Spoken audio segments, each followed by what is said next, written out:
This is what this is going. This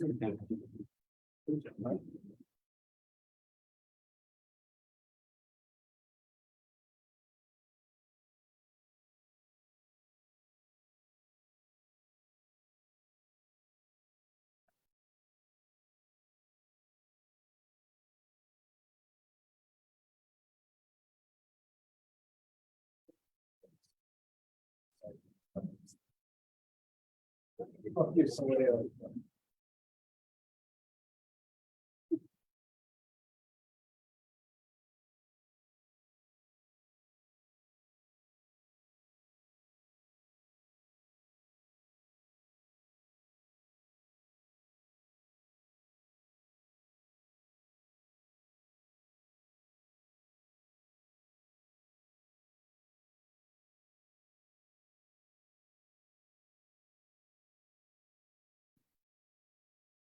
Can it be heard? The broadcast set? Yeah.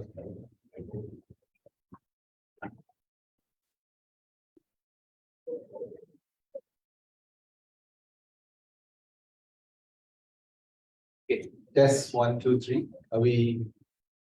Okay. Okay, testing. We just a moment. We're trying to get sure that it's online to those. It's being broadcast on Facebook. Broadcast on Facebook. So you can also share the link with others. Thank you. And, okay, welcome to the CSO Platform for Reform.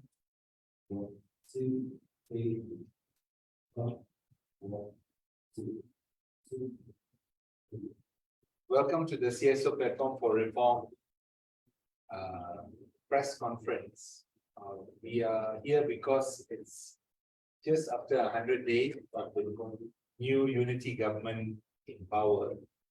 So as any meaningful engagement of civil society demanding for change, this 100 days will give us a hint of where we are going in the next few years.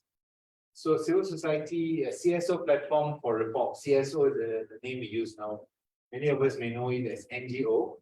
So CSO NGO, and so this has been around since 2018. And we are a good number of 60 groups now. We're also very happy and proud to tell you that it's got a good mix of Sabah, Sarawak, and Semenanjung NGOs in this 16. How we function is it's a membership-based organization. We have a steering committee that is actually with me in front. They will please answer later, and one is also online. The one from Sabah, one from Sarawak. The rest 7 of us are based in KL. So my name is Gerald Joseph with Pusat Komas, the co-secretariats that manage the secretariat is Pusat Komas in Swaram. And with me here on the table is Firdaus. They will all use how we've organized ourselves that we have 4 different areas of focus, which I'll explain a bit later. And so we have leads and co-leads, and they are giving leadership to the membership on those areas of interest. On my right is Azro, Galen, and also Pushpan from C4, one of the members in the organization. And I think Malini is coming in a short while. And sorry, you can't see on Zoom. We have Sabrina and I think Anne from Sarawak. Rose. Sivan is traveling. Apologies. We can't make it today. And I think so today, thank you for coming. Hopefully you agree, you may disagree, you may have some critical questions for us on this 100 days. So first of all, we congratulate Anwar Ibrahim on leading the government as the 10th Prime Minister. After many years of waiting behind the scenes, well, now is the time to prove why Malaysia has been waiting for him for so long.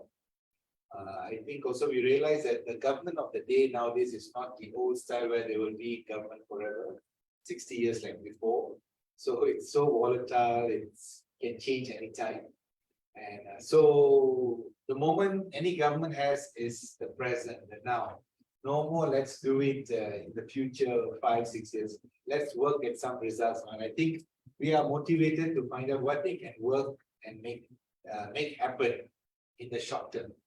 So short term could be 3 months, 6 months, 9 months, 12 months, even a year or two. So I think this is our interest as civil society. I think we all learned our lesson from 2018, from GE14, when the list was long.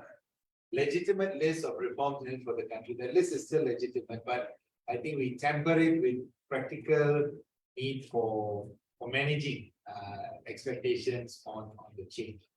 So I think it is in our interest as different organizations working on different issues. So in our mix, we have people working on indigenous rights, people working on health, on civil political rights, on legal rights, on detention without trial, on racism, on refugee.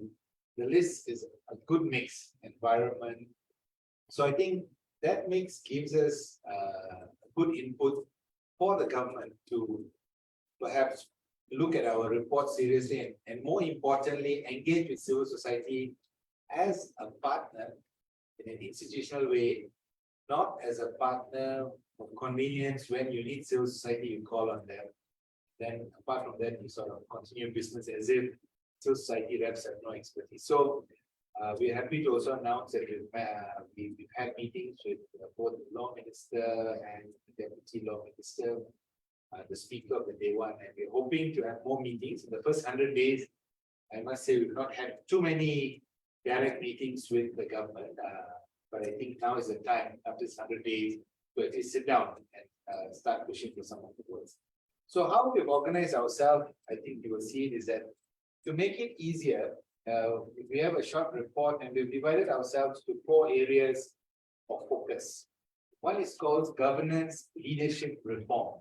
So this area is in Malaysia, you have from the Prime Minister to the Chief Ministers, there's a whole system of leadership that we inherited from the British, made worse because of our own political system and needs reform.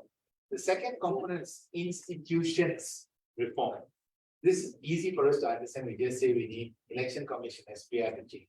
We need MACC to be independent. We need Suhakam to have more bias. We need AIC. So the list is institution, very clear. The third area is Parliament and State Legislative Assembly reform. And this is also the Parliament system is really old, British system, very little reforms. We don't even know whether the Parliament is as independent as they say it is, it should. So the push for how to reform, and the good news is the Speaker of both houses, Negara and Dewan Rakyat, has actually already submitted a paper to Prime Minister for the reforms of Parliament. But we want to also acknowledge that for far too long we always focus in Parliament. We forget state. There are 13 state assemblies who actually hardly meet. 1 year, maybe 20, 30 days a year. Apart from that, adults are doing groundwork. They should actually be doing much more work in the Dewan Undangan. And the fourth part is our long list of law and policy reform that has been started. This is easy. You remember the fight against ISA? There was a success, but beyond that, we have a long list. OSA, Printing Presses Act, Sedition Act, POTA, SOSMA, POCA, censorship. I think now it's a big thing, right? Because of the recent movie that suddenly came, not recent, the old movie that came back to Ireland. I think, yeah, maybe with our new Oscar winner from Malaysia, maybe film should be a bit more open framework for how they govern the media industry. So I think this 4 is how we're going to discuss today. We have some observations, and we recognize 100 days is too little to be so strict and so critical, but we also have some recommendations for Prime Minister Anwar Ibrahim to take his government forward. So with that, I think we will start with our colleagues who will be helping us move forward. So I will pass on to the you want to start first without. Hi, my name is Firdaus, and I am the co-lead for the umbrella reform cluster, the URC on laws and policy reform. So our observation here for on the current administration thus far, I can say it's looking good. Looking at the number of announcements that has been made and some of the engagement that had already taken place, initiated by this new administration. And I think I can speak on behalf of this platform that we welcome the announcement by the administration that they are looking into amending the current constitution where the citizenship is concerned. And this issue has been affecting Malaysian mothers, some of our Malaysian mothers for so long, and I think the effect or the consequences of the discriminatory provision was aggravated during the pandemic, especially during the lockdown, right? And some of these resulted in I would say, lifelong consequences of the future of not just the children, but the entire family unit. So that is definitely a welcome news. And other than that, I think many of the members of the platform had attended the recent one whole day engagement that was initiated by the Law and Reform Minister, Azalina, and that was a good first step. And in fact, I was in some of the sessions, and not all of the items that was highlighted, I think we could sufficiently cover in this press conference. But that was definitely a good list, and it's a reflection that these are many of these are issues which the civil society has been pushing for years. So our hope is that one day engagement will not be the last engagement, and that will actually lead to something more meaningful and participatory when we really look at the nitty-gritty of the key law and policy that we want to reform. Yeah, so that's one. And then following up from that announcement by the cabinet on citizenship, so Akam then urged the government to also address the issue of statelessness. I think this has been a long-standing issue as well, especially in some states as compared to other states. And other than these two, death penalty is another issue. It was, I would say, championed by the late Datuk BKU, yeah, and some of us in the civil society were also with the late Datuk BKU when we were engaging on, how further we can reform this. So the announcement, but then was again very much a welcome news. So right now, what you want to know is, okay, now that there is an announcement to do away with the mandatory death penalty, what's going to happen to those who are currently on death penalty? And so there have been some announcement on that front, and that the approach by the government is going to be looking at this issue from a rehabilitative and restorative justice perspective. That to us is the way to go. And of course, we look forward to actually hearing more details from the government at this point. And a couple of weeks ago, some of us were also involved in the engagement that was chaired by Ram Kapal Singh on looking into reviewing SOSMA, the Security Offences Special Measures Act 2012. So this SOSMA is an example of a law, yeah, that gives almost unchecked powers to the executive. And that's the main reason we feel that this law should be reviewed. Yeah. So that's one. Another thing would be the Whistleblower Protection Act.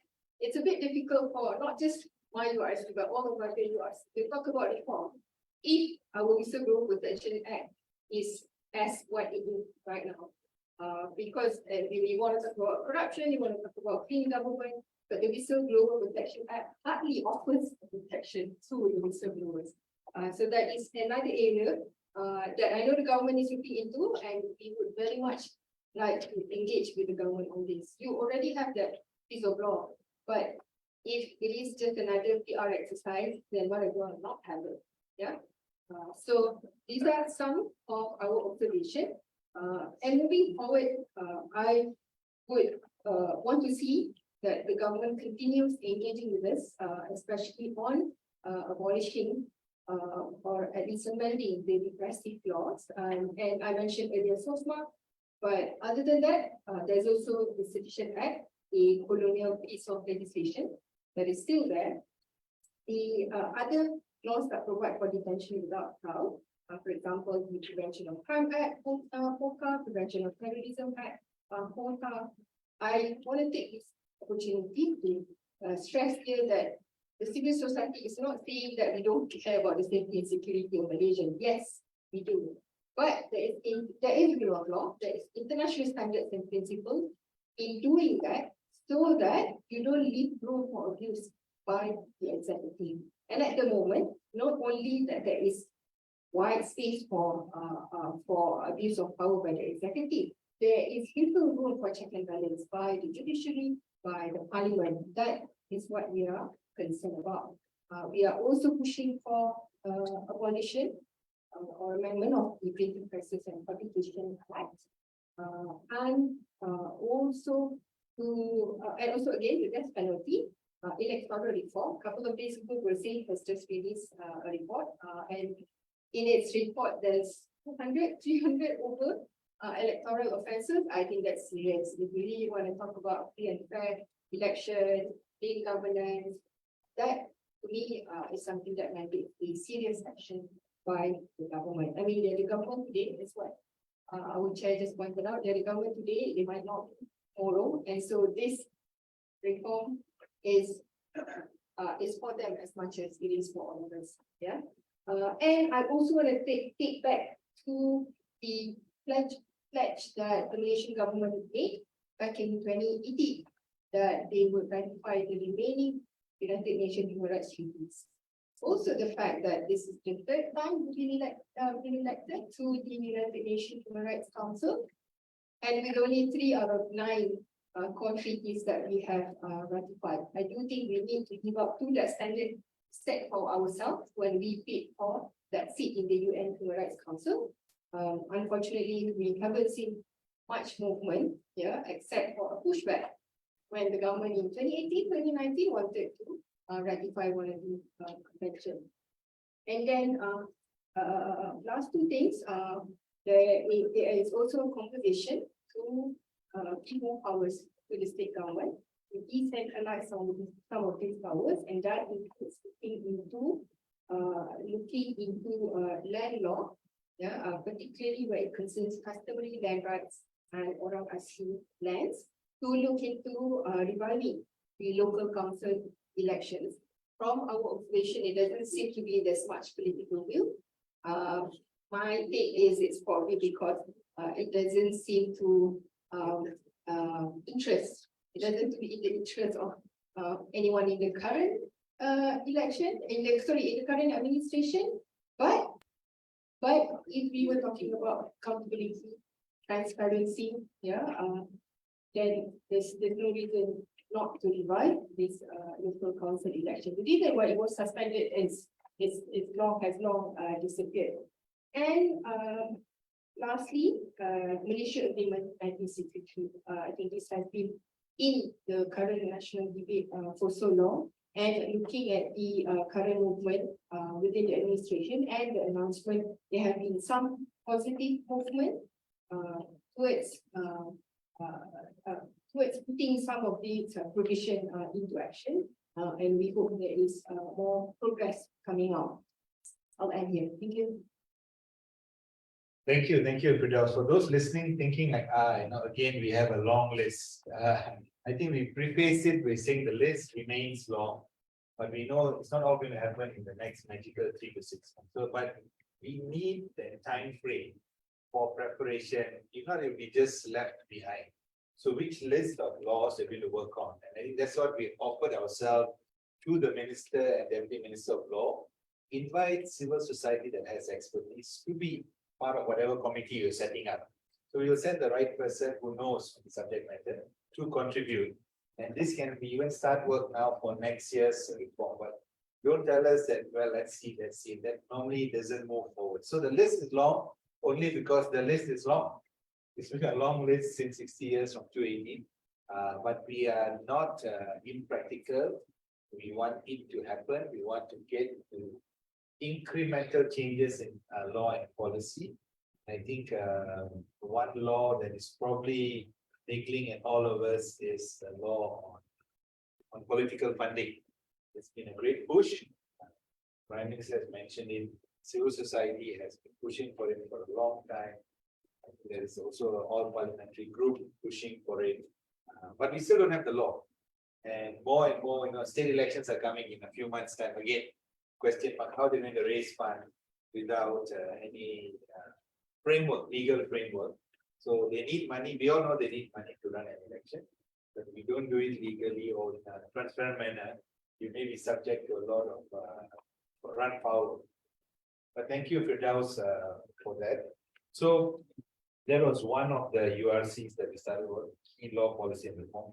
So now maybe we will continue with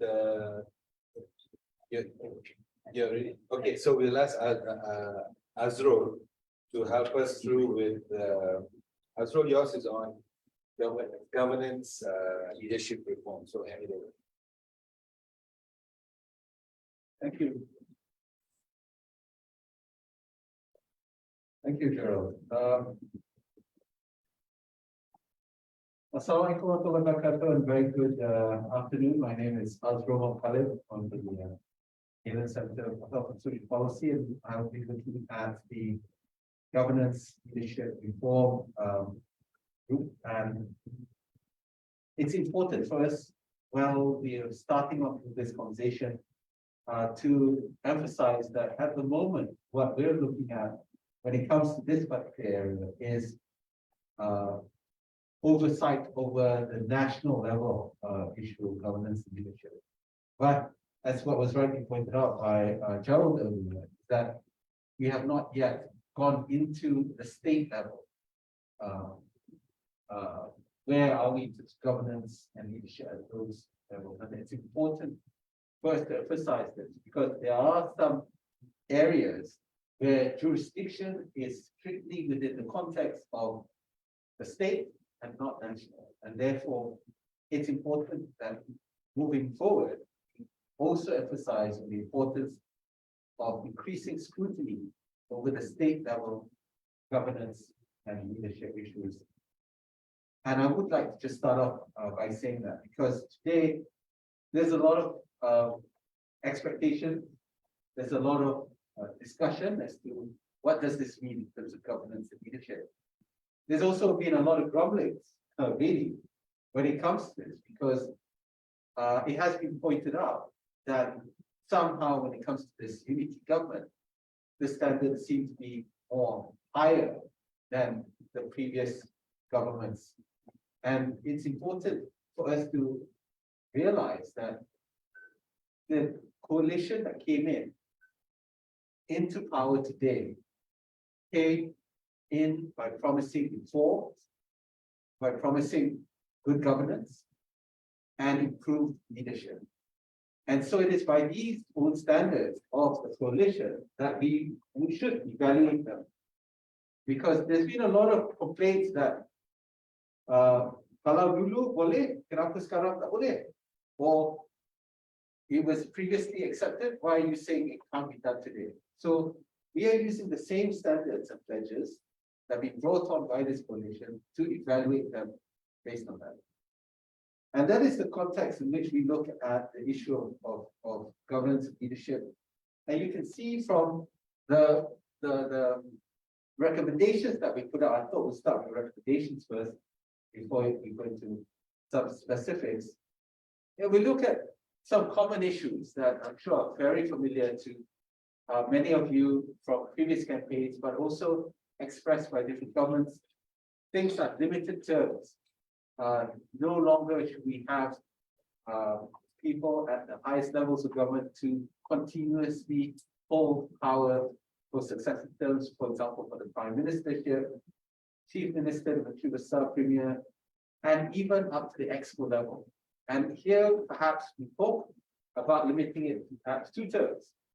So in the usual terms, we're talking about maximum of 10 years consecutive. So this is something that we would like to perhaps see adopted, not only at the national level for the different cabinet positions, executives, but also at the state level as well. Malaysia is sometimes described as a very dysfunctional country in the sense that we would like to see a certain amount of democracy, but we sometimes function very much like in the past, the Soviet Union. And it, power being very much centralized around a Politburo, for which nothing can move if the Politburo says nothing, and therefore nothing can be done. So one of the discussions that have been put forward, which is, I would say, an audacious proposal to decentralize power. Of course, this is something that is a movement away from what's been happening over the past 4 decades or so, with the tendency to centralize power in previously Kuala Lumpur, but now in Putrajaya. The realization is for Malaysia to grow, we actually need to give more autonomy to states to look at different issues, to perhaps ask the states to be able to look at things like health, for example, which is currently under the federal list, could be something that we delegated down to some of the states that are able to handle the issue using their own resources, and also to provide a certain level of decision making that's able to be considered at that level. This could possibly be done. We're looking, of course, at issues like transparency. This is an ongoing issue or problem, depending on how we look at it, how appointments are being made. And this is an issue that's touched on in our report, which you can see, where many of the appointments that have been made of late really still follow the formula of political patronage, rather than one that is necessarily based on the ability to perform the task at hand. And we are looking at things like within the Prime Minister's Department, also the Director General's appointment as well, that we need to be able to see how these decisions are made, but also they have the right control. One of the biggest problems that we have in Malaysia is really the issue of conflict of interest, which is poorly understood even up to today, despite the multiple scandals that Malaysia has gone through, which cost billions of taxpayers' money, such as one MBP. And now we're starting to see things like the Gulfland situation, the Scorpion, of course, the classic case of federal agreement and so forth, in which there needs to be an understanding that one cannot be in a decision-making role, which will then benefit yourself, either yourself or your family. And this is something that until today, even with this new government, there is a struggle to understanding that one cannot be in a position where there is possible influence that allow them to benefit from that decision. So this is where conflict of interest needs to be articulated a little bit more, understood, and my colleague from C4 will probably touch on a little bit more about that in a short while. And of course, regular monitoring. And we've seen in the past that some people at the highest levels of the civil service actually hold positions in political parties, or holding memberships, or have some influence in political parties. I think not too long ago, there was this understanding that in order for you to get promoted upwards into the civil service, you needed to hold membership in a particular political party. And we should, while respecting that one should be able to hold membership in a political party, it should not be a requirement for progress upwards. And this is something that is going to be slowly weeded out. So these are some of the recommendations of the list, but I would want to touch on a little bit about the contents of the report that we are presenting to you today. Now, the issue of governance leadership came off at a rocky start when Prime Minister Anwar Ibrahim came on board, when he promised, of course, a slimmer cabinet, looking at from the large 38 deputy ministers and 32 ministers that were in the previous cabinet. And knowing the way that Malaysia works, which positions the cabinet are used as political leverage and goodies to be able to hand out to allies and partners, this was a big sacrifice on its part. It was welcomed by everyone, perhaps as seen as a way forward. And especially since there was a recognition that we should move away from this understanding that if you support me, you will get a position. However, it was alarming to see that the Prime Minister had decided to take on the finance ministry portfolio, which was something that was strictly identified as a problem in previous governments, as well as an issue of big concern concerning accountability and transparency of decision making for this portfolio. Fully aware of the 180 crisis and what it brought about. The reassurances that came out from the government at that point in time that it would not happen rings hollow considering how much it cost the government last time in terms of the 180 crisis, but also how we continue to pay for this crisis, and it will be for the next couple of years. Another issue has been concerning appointments like Tengku Zafrul as the International Trade and Industry Minister, and the appointment of several senators into the cabinet, or at least for deputy minister positions, which have raised eyebrows concerning perhaps not just a lack of ability or relevance, but also leaving out people who might have been worthwhile appointing, such as Mazli Malik was left out. Some of the new first-timers who are first-time MPs being appointed into cabinet was also a concern, specifically for the education and health ministries. So there's quite a lot there when you look at it in terms of the appointment for the ministries that are of concern. And one of the problems that has been raised is the fact that the Deputy Minister for Natural Resources, Environment and Climate Change has many major issues of conflict concerning companies for which people share it, but also has a direct conflict with the portfolio they hold, which is the natural resources and environment, and the fact that he is holding position and lobbying works and so forth. So there are many problems in that particular area. Now, there's a lot that we could go into really, but I just wanted to just highlight a few more before I pass it on to my colleagues. But one commitment that was made, which I think has been, we're not entirely there, but getting there, is the commitment to ensure that women are represented, well represented in the cabinet level.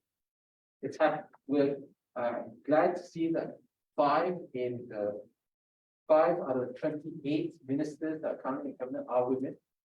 Not quite 30%, I think it's around 30%, but definitely heading in the right direction. And we certainly need more women in cabinet to meet at least 30% representation. But also when it comes to representation, we look at other issues of governance, which we have also highlighted in this report, is the recognition that we need new High Court judge positions for Sabah and Sarawak. Today, they are in need for this, and it has been decided that for adjudication of many cases that are happening in East Malaysia, there is a need for more High Court judge positions to be made available for these two states, and this was recognized by the government it's through a cabinet meeting back in January, and it has been decided that this will happen. So it's a mixed bag when it comes to governance and leadership. Certainly, there's a lot of room for growth. And bearing in mind, it's still 100 days, but already 100 days, it's been quite colorful when it comes to this. And it certainly has created a robust discussion of issues such as accountability, transparency, conflict of interest, nepotism, cronyism. The same issues that have risen in the previous administrations are also coming up now in this administration as well. So it's important for us to maintain a close eye on what the government is doing, but also to continue to question different things like appointments, terms of reference, conflict of interest, and most importantly, to ensure that they be able to be transparent in their actions within this particular area. So with that, I hand it back to Gerald and we'll continue on. Thank you. Thanks, Azrul. That was governance leadership reform. I think again, we know what needs to be done. And I think what we are capturing the 100 days is like Prime Minister Anwar speaking the right language where to move, but yet sometimes moving back on some of the stronger positions. And we understand that is going to find some stability soon, but I think we are reminding the government not to forget its principal call on if we're going to change the whole political culture, or what we call the penyakit politik Malaysia, because it's successive governments. It's a whole pandemic of sorts politically that has been around for far too long. So any good government will have to do new things, but I think the undoing is even more severely difficult for this government. But I think he has no choice but to find the mechanics to move on. And we speak to the government, we also speak to all political parties. It's in their own interest to clean up the rot, to clean up the system. Thank you, Azrul. We continue now with institutions reform. Malini Ramalao from DRA, over to you. Representing institution reform, we have to acknowledge the success of performance of any government relies heavily upon the efficiency and best practices of public institutions. Well-functioning institutions can continue to safeguard the interests of the nation, even in times of political unrest that we have been going through for a couple of years now.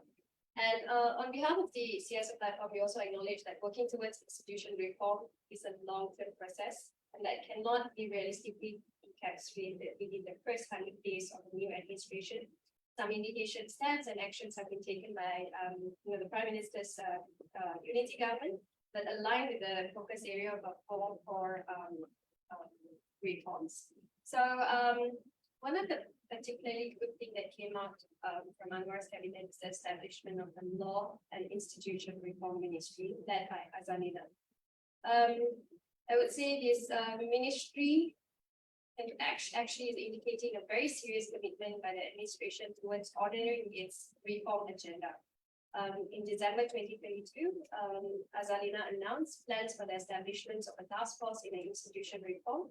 By January 2023, the ministry, through its Legal Affairs Division, had organized a workshop on institution reform between the government and CSOs. And we definitely think this was one of the first steps, for engaging civil society organization itself. Jumping directly into some of the recommendations that we have, the first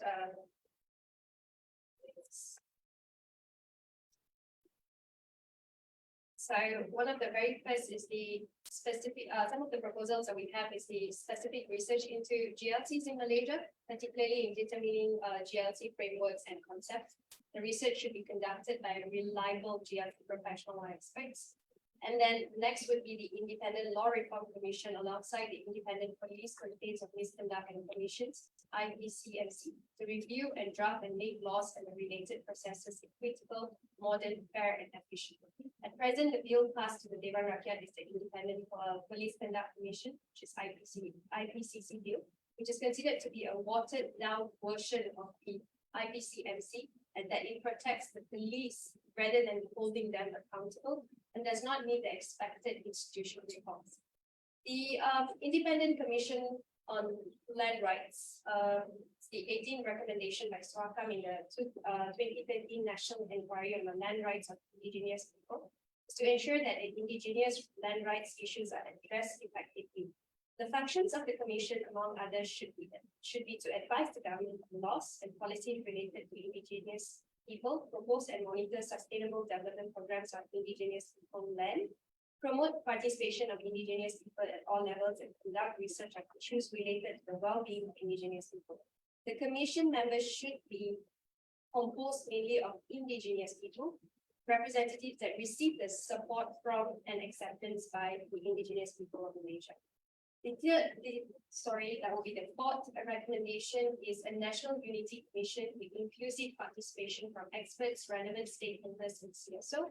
And the fifth would be the ombudsman with the inclusion of experts and CSOs in receiving complaints about government and government departments or agencies which are under investigation or receive complaints from members of public. Now, going back to some of the observations. Very recently, Anwar announced on the Independent Children Commission, which is set to fall under the purview of Human Rights Commission of Malaysia, which is the CSOP4R. I think the appointment has already made as of the current status. And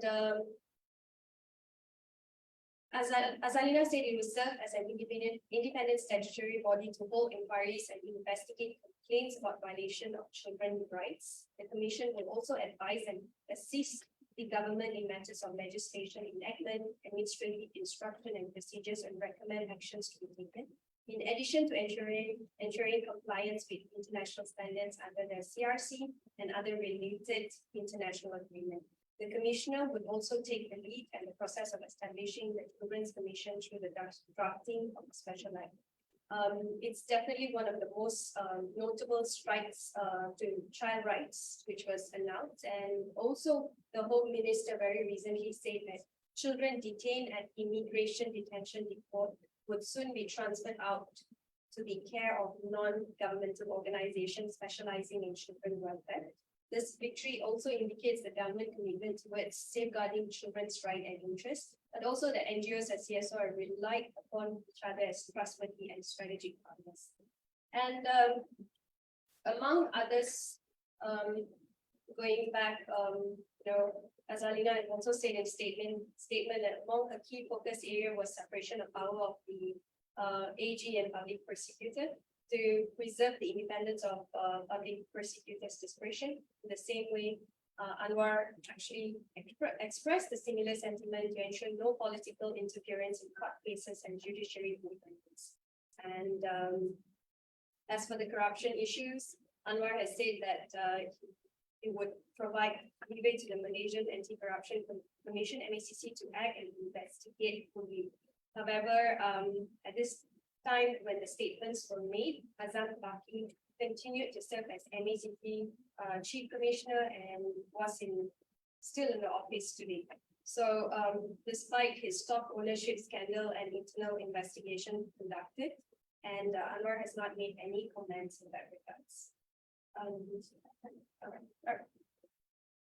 Okay, thank you, Malini, for that. So I think as you're seeing the report, there are much more details there. And the recommendations is to set up some good commissions, some that is not existing. I think even we will notice that there's discussion of ombuds, the words ombudsman. I'm sure there's not an ombudsperson or ombudsman, but the terminology, very archaic terminology is ombudsman office, and that is supposed to be an independent oversight on civil service mechanisms, failure or not, right? That I know we started discussion in the first round, but now it's time to start. And the final part of our discussion is on Parliamentary and State Legislative Assembly reform. I think the lead and co-lead are not around. Co-lead is in Sarawak and lead is not able to join. So I'll just run through a little bit.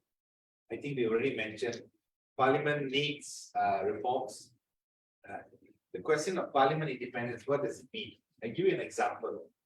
If somebody goes to Parliament, for example, Suhaka, who is duty-bound by law to present an annual report, can they go and give Parliament an annual report? No, they can't. The Speaker has to wait for the front bench, the Minister of Law, to put it on agenda. So he said, hey, I thought there's three separate independent functionaries of a country, judiciary, legislative, and executive. But it's not the case. So definitely it's already showing some system that needs a reform.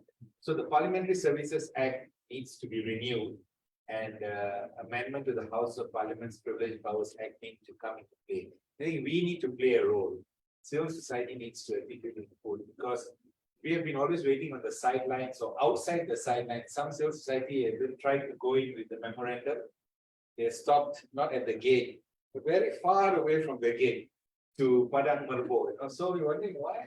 So I was telling the speaker, we want to bring things to you, but the police outside is blocking us.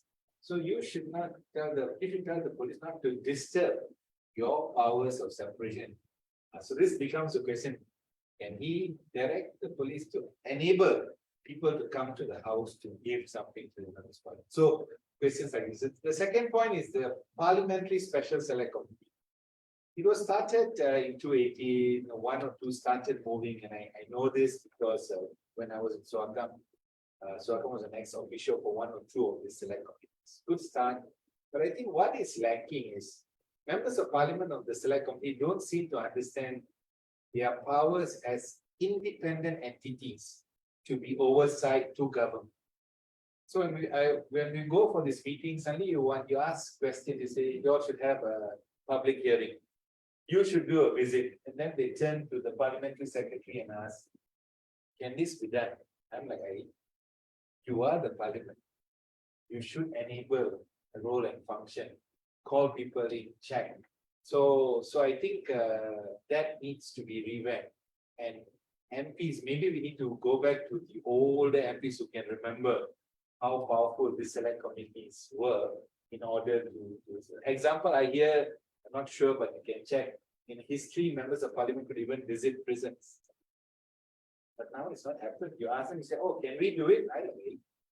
But you are an oversight functionary. So I think the select committee, I think there's all parliamentary APP GMs. There's modalities already functioning, but I think select committees are more institutionalized parliament. I think the House Speaker has said he wants to be more stricter on the conduct.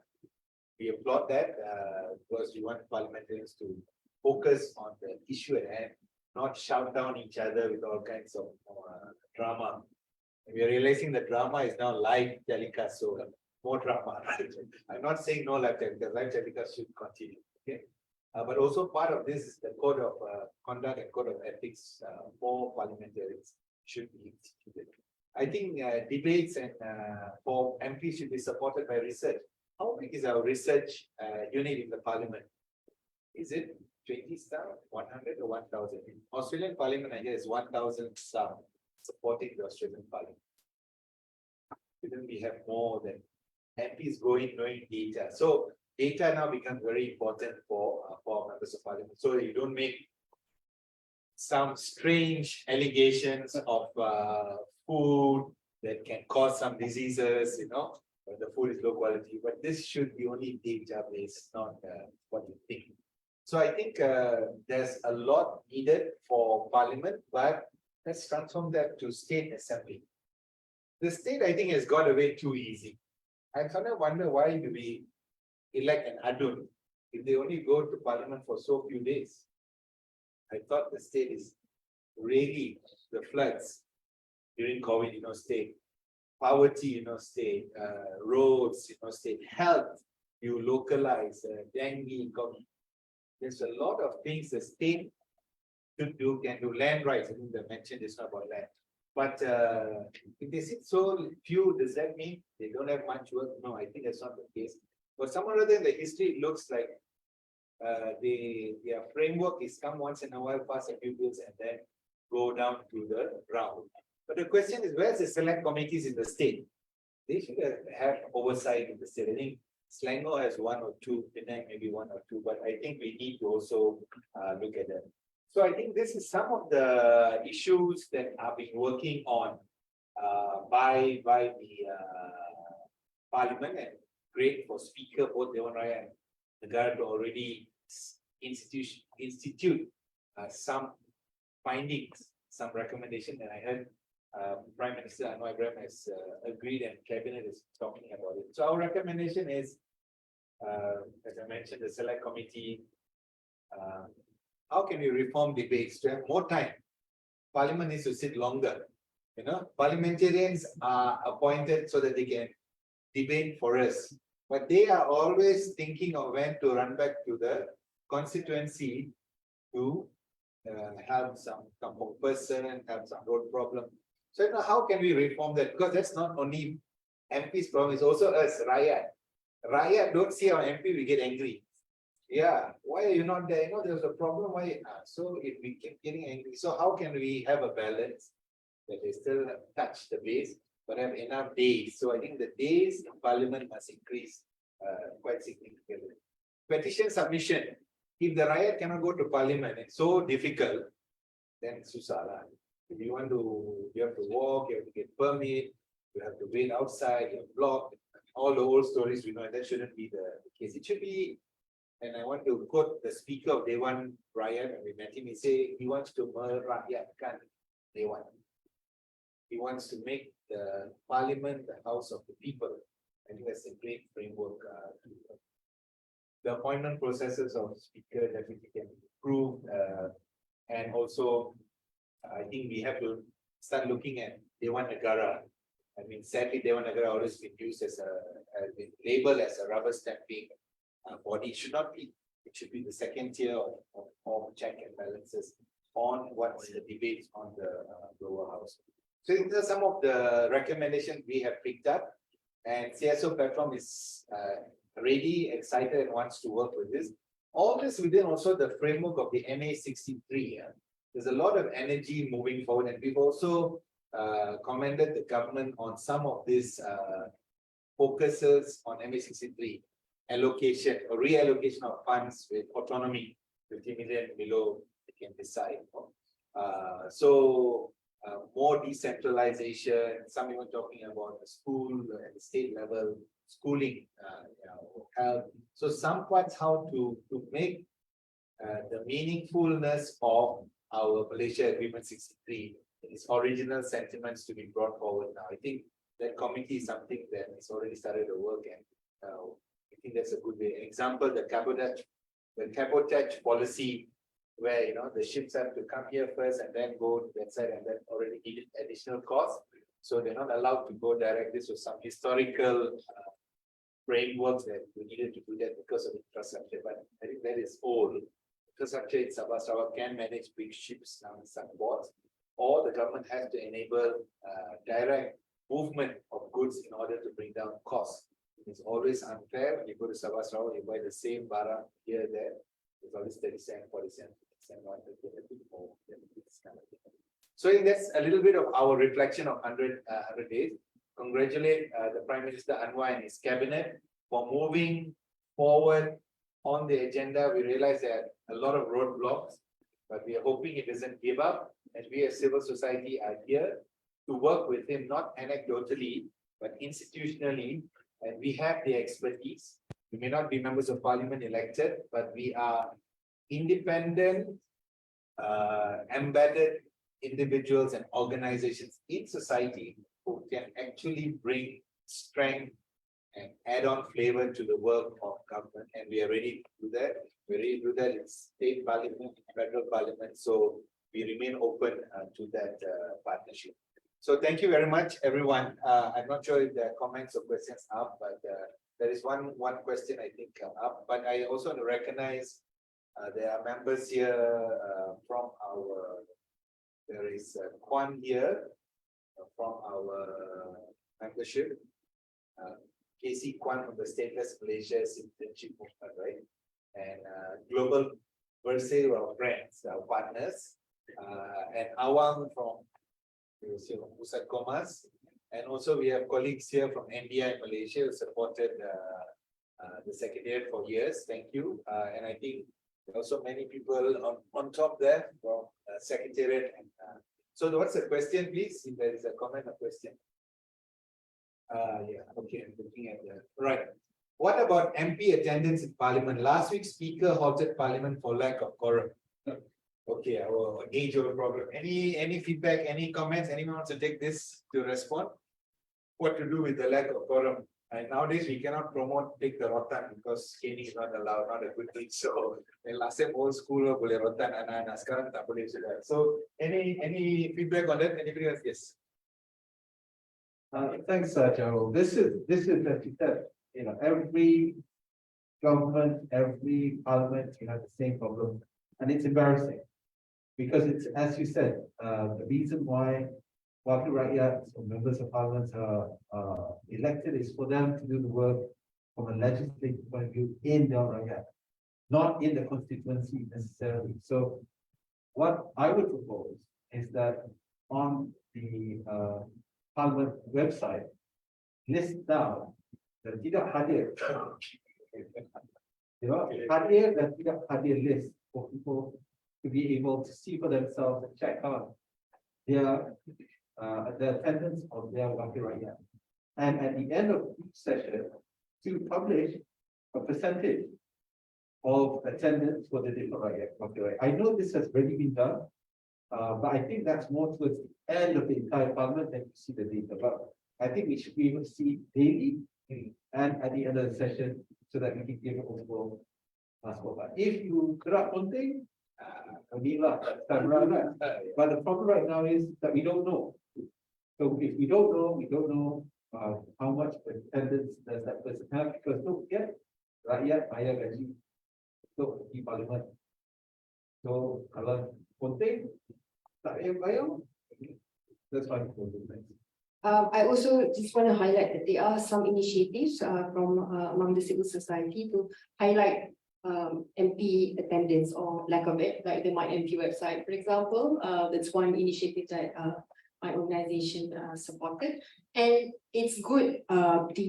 It's good to see the backlash or public criticism on MP not attending Parliament, because to me it then opens that conversation on what is the role of Parliament. Because some of these MP, when questioned, they responded with their report card of how many kenduri kahwin they attended and all of that. And that opens a conversation of, is that really the role of MP? Is that really the role of MP that you want in what you would consider as your representative to the parliament, right? And so to me, we should keep those public criticism and the public scrutiny on who's attending, who's not attending, keep that going. Thank you. Thank you. This actually begs another question. I mean, this is not part of our report, but since the question asked is that Firdau's point is that the list of pergi makan kenduri, we need to change that culture, because actually they are stuck. They tak pergi kena marah. If they pergi, kita yang marah. Tak pergi parlimen, Azul said one thing, report card. So they are stuck. So we need to transform that understanding. One. Number two is that I think recently there's this discussion about the development constituency development fund. You want to give money allocation to every MP. So the question is that the role of the MP?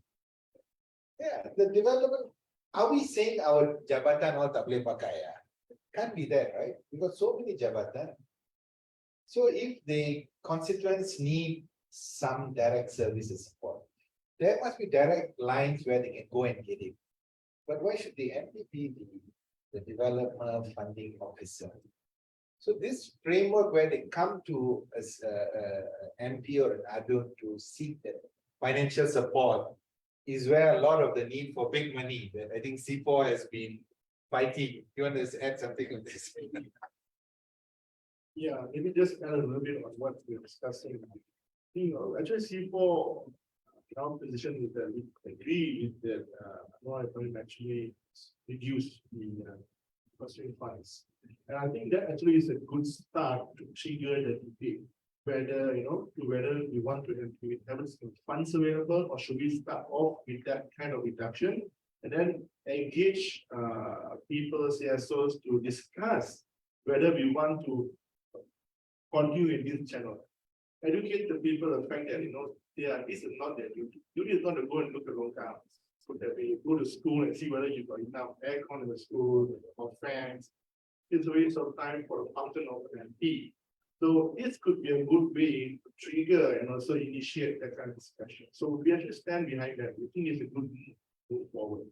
So now the question maybe lies in how we want to bring the engagement forward? How do we discuss that? Do we want to, in the issue of members not coming to parliament, do we want to speak about community developments? We want to speak about some kind of sanctions. But then again, we have to also understand that they are members of the elected. So how much sanctions can be put in place for them? So those are the questions I think we all as a group, as a society, or young public administrators need to discuss and come up with a foundation on understanding of this. Thank you. So I think there's a lot of work. We realize that educating rakyat, we have to work with the political framework because it's not fair to MPs also. We ask them, don't go down, and then they get jammed. But our rakyat on the ground also keep calling them WhatsApp, get angry if they don't reply or the office isn't working. This is not about kampung. Even here in PJ, in the biggest city, you lambat jawab, our MPs will kena blasa on the social media. So we need to transform that framework. So I'm going to bring this to a close with a group photo, but Casey, you want to add something? Casey, you can still remember. Okay. Our friend from Bersih, you want to add anything? Global Bersih, from Pusat Komas, you want to add anything? Yeah, sure. Sorry, I just wanted to emphasize the need for improved governance, transparency, and accountability in these challenging times. Different parts of the of Malaysia's economy, government is going through different types of challenges. And in some respects, some of them will require hundreds of millions of ringgit to spend. And one of the challenges that I would like to just mention is the crisis that is going through by government linked corporations such as Pamaniaga, which is currently facing $500 million in terms of losses. And question comes into whether or not a bailout is necessary. And therefore, we will think about whether or not almost $1 billion of rakyat money will be used to help the GLC. If yes, then where is the accountability? Is there transparency? How is the decision being made for such an issue and such a decision? And will it be made up in public eye and scrutiny? And this is just one example that we need to consider because there are many different parts of the GLC world that is currently in crisis and has different levels of interference and involvement by the government. And we need to be able to slowly take away these networks for which political appointees are also part of as well, because it benefits different individuals and parties. So basically what I'm saying is that we need to be able to keep scrutiny on this government, even though it claims to want to be reformist, but it's really the devil's in the details. And we've learned that one and again. Not looking at the details means that we are unable to understand what the real problems are. We need to do better learning from our. Thanks, John. Thank you. Maybe just kind of a little bit more. The observation done was pretty well done by Professor. I don't know. But I just want to maybe draw the attention to some of the recommendations that we have and the areas that we're working on. If you see, they are actually parallel or comparatively already listed down in NEC. So there are some similarity in many of those recommendations there. So maybe that could be another angle in terms of looking at governance and the corruption issues to actually bring them onto the table and again and see how the government will actually accomplish it by this year. Maybe have an extension timeline to actually look at what is going on. So recommendations here could be parallel to that. This is my observation. Okay, so that's a good point actually, right? It's already there, Yeah. so there's nothing, no reason to delay. And then one more simple thing is, for example, the whistleblower protection act. So much research has been done. It's actually one of the easiest to actually go and approve an amendment, but it takes so long to just approve one. Thank you. Okay, I'm going to bring it to a close. You want to add something? So just to flag that, I just came back from Suhakam's launch of State Research Report. And, a lot of the conversation actually led back to institution reform to recognize that how KDN lacks transparency. We don't know what's going on there. And that's really, really worrying because, for years, between 60 years, We don't know how the citizenship application processes have been approved because we were told that, these are internal decisions. But increasingly we have seen evidences that, it has not been rightly done. So I think it's more apt now to discuss about institution reform, especially in KDN under the Home Ministry, as well as the immigration, of course. Thank you. Okay, I think with that, we can bring this to a close. And friends of the media, if they are watching online, we will also send this to them. And we will also want to have this dialogue with the government. So we're also sending this report and already sent a letter requesting a meeting with the government in order to explain why we're asking this, to also understand what are the blocks from the inside. I think sometimes from the outside, we can, of course, demand 100 things, but once we get a sense of how and what's happening inside, we can also we can cohere our strategies together. So thank you everyone for attending this, but we'll close this with a group photo. So we'll call the members first to come. We can all hold the book and then we can take a group photo. Thank you. Thank you. So come our and maybe get this in here. A friend of mine. Okay.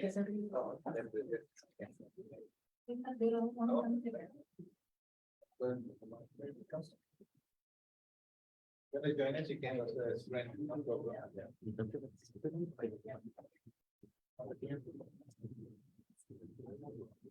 You can just hold our books.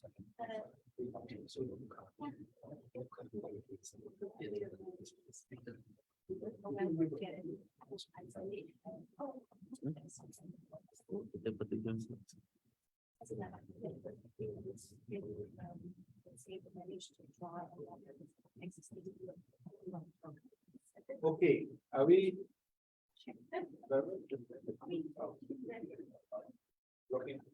No, no.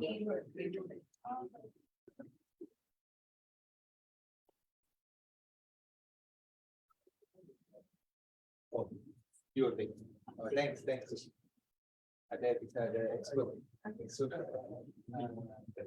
back soon can help. Ada expert. Dia training sudah lama. Protes macam sudah berikut. Okay. Yeah.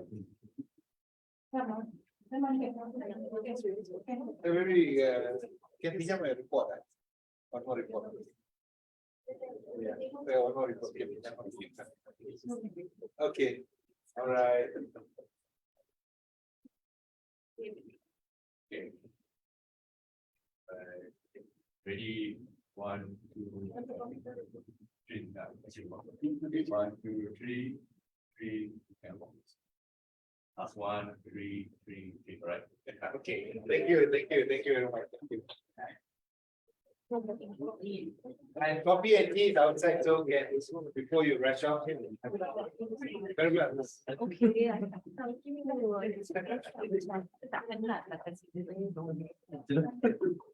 It's fine.